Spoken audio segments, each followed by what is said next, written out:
Assalamualaikum warahmatullahi wabarakatuh. Perkenalkan, nama saya Fatimah dengan NIM 210110802992 dari Lokal PAUD A angkatan 2021. Di sini saya akan mereview jawaban dari soal UTS atau Middle Test mata kuliah Pendidikan Akidah Akhlak dari dosen Bapak Dr. Andes Haji Samdani MPhil.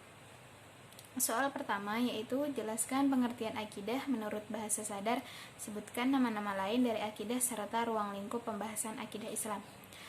Jawabannya, akidah adalah sebuah keyakinan yang yakin dan kuat tanpa ada keraguan.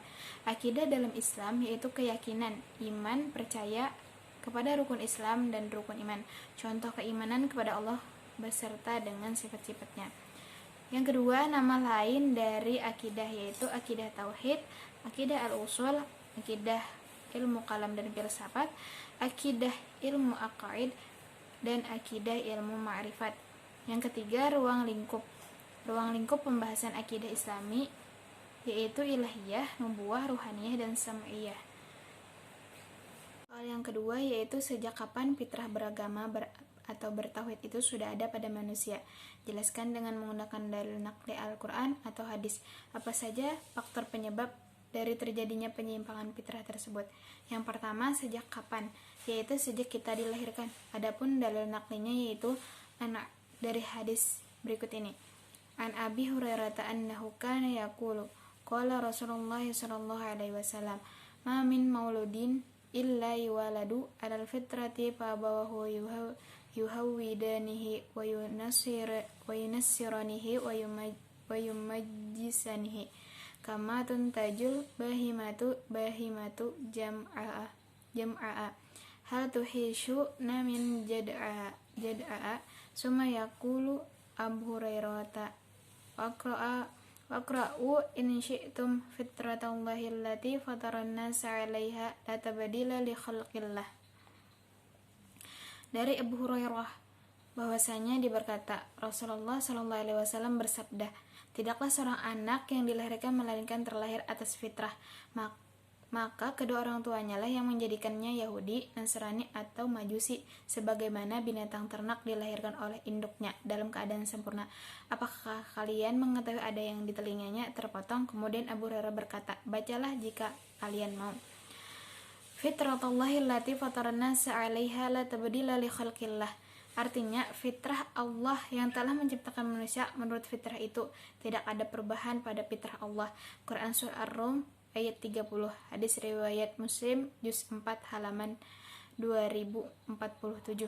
Pelajaran yang terdapat di dalam hadis ini, setiap yang dilahirkan. Kalimat ini menunjukkan seluruh yang dilahirkan tanpa kecuali, baik dari kalangan muslim ataupun kafir. Manusia diciptakan atas fitrah berupa potensi dasar tentang Islam. Itulah salah satu maknanya yang diperintah Allah disebut ma'ruf, yang diketahui, dikenal, diakui kebaikannya karena mereka tahu yang baik. Yang dilarang Allah Subhanahu wa taala disebut mungkar, atau diingkari atau ditolak karena seluruh manusia sudah mempunyai fitrah menolak keburukan. Segala yang diperintah Allah Subhanahu wa taala dan Rasulnya telah sesuai dengan fitrah manusia. Segala yang dilarang pasti bertentangan dengan fitrah manusia. Selanjutnya, apa saja faktor penyebab dari terjadinya penyimpangan fitrah tersebut? Yaitu faktor pertama, yaitu setan atau iblis. Mereka berusaha memalingkan manusia dari fitrahnya. Yang kedua, yaitu lingkungan, bisa masyarakat, bisa keluarganya sendiri yang menjadikan mereka bertaklid atau meniru, mengikuti. Yang ketiga, faktor lalai atau sibuk mengikuti syahwatnya. Yang keempat, faktor hasad, tidak senang dengan nikmat orang lain. Soal yang ketiga, apa yang dimaksud dengan tauhid rububiyah dan uluhiyah? Sebutkan masing-masing dua ayat Al-Quran yang berhubungan dengan istilah tauhid tersebut. Tauhid rububiyah yaitu mengesahkan Allah dalam perbuatannya, yaitu mengimani dan meyakini bahwa hanya Allah yang menciptakan, menguasai, dan mengatur alam semesta.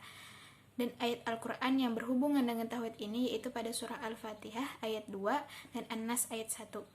Tauhid uluhiyah yaitu mengesahkan Allah dalam ibadah, yaitu beribadah hanya kepada Allah. Dan karenanya semata-mata surah Al-Quran yang berhubungan dengan tauhid ini yaitu pada surah Al-Fatihah ayat 4 dan An-Nas ayat 3. Soal Soal yang keempat, apa yang dimaksud dengan iman, Islam, dan ihsan? Berikan gambaran hubungan ketiganya. Yang pertama, Islam. Islam yaitu melakukan yang ada dalam rukun Islam. Rukun Islam yang 5, yaitu syahadat, salat, puasa, zakat, dan haji. Maka siapa seseorang yang melakukan tersebut dikatakan muslim. Yang kedua, iman. Iman adalah amalan batin, yaitu keimanan, kepercayaan terhadap rukun iman, yaitu percaya kepada Allah, malaikatnya, kitab-kitabnya, para rasulnya, hari akhir, dan qadar. Adapun ihsan itu cara seseorang dalam beribadah. Ada 2 tingkatan ibadah, yaitu seseorang yang seakan-akan mampu melihat Allah, dan jika ia tidak mampu, maka orang tersebut beribadah dengan rasa diperhatikan oleh Allah Subhanahu wa taala. Adapun keterkaitan antara ketiganya, yaitu iman adalah keyakinan yang kokoh yang menjadikan dasar akidah, yang apabila seseorang itu beriman maka sudah pasti ia Islam. Sedangkan pelaksanaan rukun Islam dilakukan dengan cara ihsan sebagai upaya pendekatan diri kepada Allah Subhanahu wa taala. Soal yang terakhir. Soal yang kelima, jelaskan bagaimana penanaman nilai-nilai keimanan pada masa pranata. Bisakah janin diberikan pendidikan dan bagaimana metode tekniknya? Yaitu penanaman nilai-nilai keimanan anak yang masih dalam kandungan ibunya. Bisakah janin diberikan pendidikan? Bisa. Dengan cara apa? Dengan cara kita sebagai ibunya dengan berdoa, berzikir, lebih rajin dalam beribadah selain ibadah wajib, tapi juga mengerjakan ibadah sunnah-sunnah, memperbanyak membaca Al-Quran, makan makanan dan minuman atau asupan vitamin yang halal dan thayyiban. Sekian dari review dari jawaban-jawaban saya. Salah hilapnya saya mohon maaf. Assalamualaikum warahmatullahi wabarakatuh.